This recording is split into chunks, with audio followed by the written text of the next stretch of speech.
yang bertempat di Setiu, Terengganu. Hari ini, saya ingin menceritakan bagaimana bahan digital dapat memperkasakan pendidikan di negara kita tercinta, iaitu Malaysia.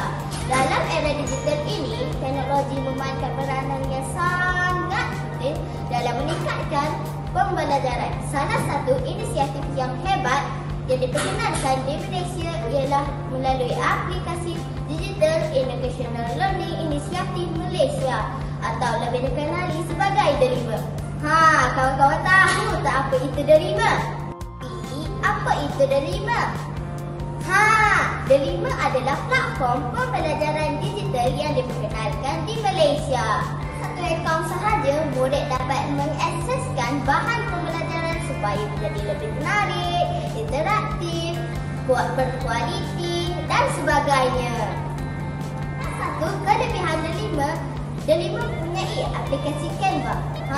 Kawan-kawan tahu tak apa itu Canva? Adalah platform mereka bentuk grafik yang membantu murid untuk menghasilkan bahan pembentangan dengan cara semudah ABC sahaja. Kawan-kawan, ini adalah cara saya membuat kad hari jadi menggunakan Canva. Pertama, pilih template yang dimaksudkan. Kedua, masukkan gambar dan tukar jenis tulisan.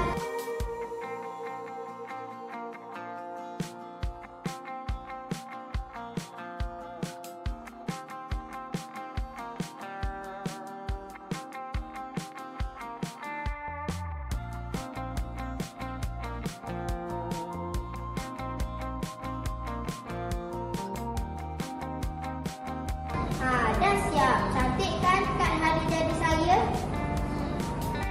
Aplikasi ini memberikan pelbagai manfaat, antaranya yang pertama, memudahkan akses kepada murid supaya tidak bergantung sepenuhnya kepada buku teks. Yang kedua, meningkatkan kreatif murid. Canva membolehkan murid untuk menampilkan idea mereka seperti menggunakan warna, bentuk-bentuk dan sebagainya. Meningkatkan motivasi dan minat belajar murid supaya dalam kelas tidak berasa bosan dan berasa gembira. Sebenarnya, bahan digital memainkan peranan yang sangat penting untuk meningkatkan pembelajaran di negara kita. Dengan adanya DERIMA, murid dan guru dapat mempelajari dengan begitu mudah. Sekian, terima kasih.